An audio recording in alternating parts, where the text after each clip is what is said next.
अयान की कहानी एक ऐसे इंसान की है जो अपनी जिंदगी को बदलने का फैसला करता है। एक ऐसा इंसान जो हमेशा सोचता था कि दुनिया उसके खिलाफ है, लेकिन फिर उसे एहसास होता है कि असल में उसका नजरिया ही गलत था। अयान का जीवन बिल्कुल आम था।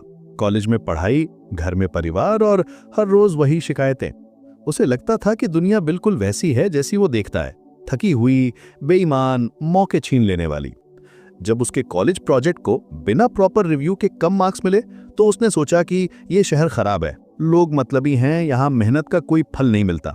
उसके पिता की बीमारी और घर की फाइनेंशियल डिफिकल्टीज ने इस सोच को और भी मजबूत बना दिया था। लेकिन एक दिन अयान की मुलाकात अमित से हुई। अमित का नजरिया बिल्कुल अलग था। जहां अयान को हर जगह प्रॉब्लम्स दिखती थीं, वहां अमित को अपॉर्चुनिटीज नजर आती थीं। बारिश के दिन जब अयान को सिर्फ परेशानी दिखी, अमित ने किसी की हेल्प की। फर्क था तो सिर्फ नजर का।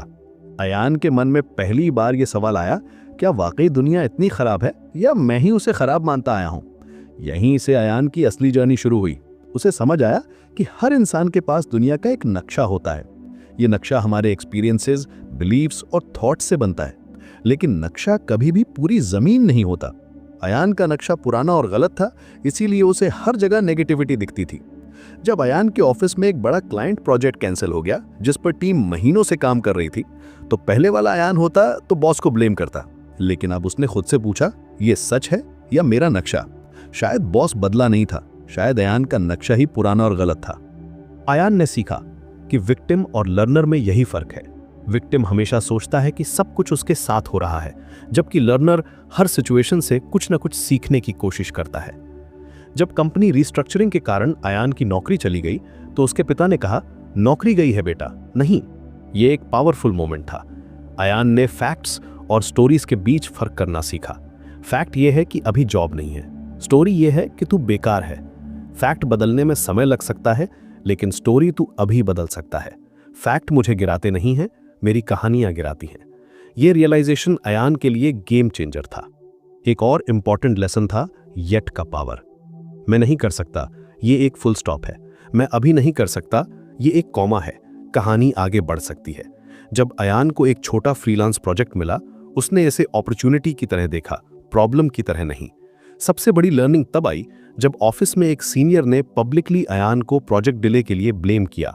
पुराना अयान तुरंत रिएक्ट करता, गुस्सा होता, लेकिन अब अयान ने एक गैप क्रिएट किया, स्टिम्युलस और रिस्पॉन्स के बीच। उसने कॉन्शियसली चूज किया कि कैसे रिएक्ट करना है। मेरे और दुनिया के बीच एक जगह है, वहां मैं खड़ा होकर चुन सकता हूं, यही मेरी आजादी है। अयान को समझ आया कि मुश्किलें मेरी दुश्मन नहीं है, ये मेरी टीचर है।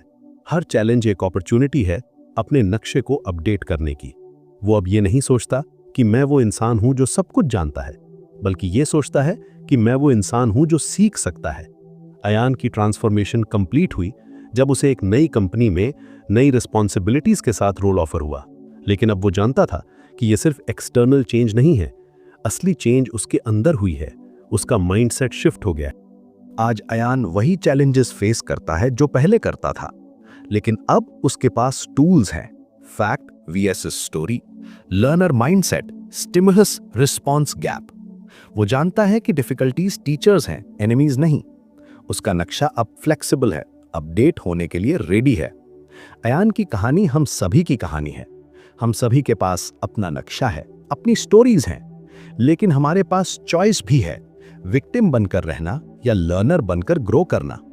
अयान ने अपनी इनर फ्रीडम फाइंड की, अपने रिस्पॉन्सेस चूज करना सीखा। यही सच्ची आजादी है, बाहर की दुनिया को कंट्रोल करना नहीं, बल्कि अपने अंदर के रिस्पॉन्सेस को कॉन्शियसली चूज करना।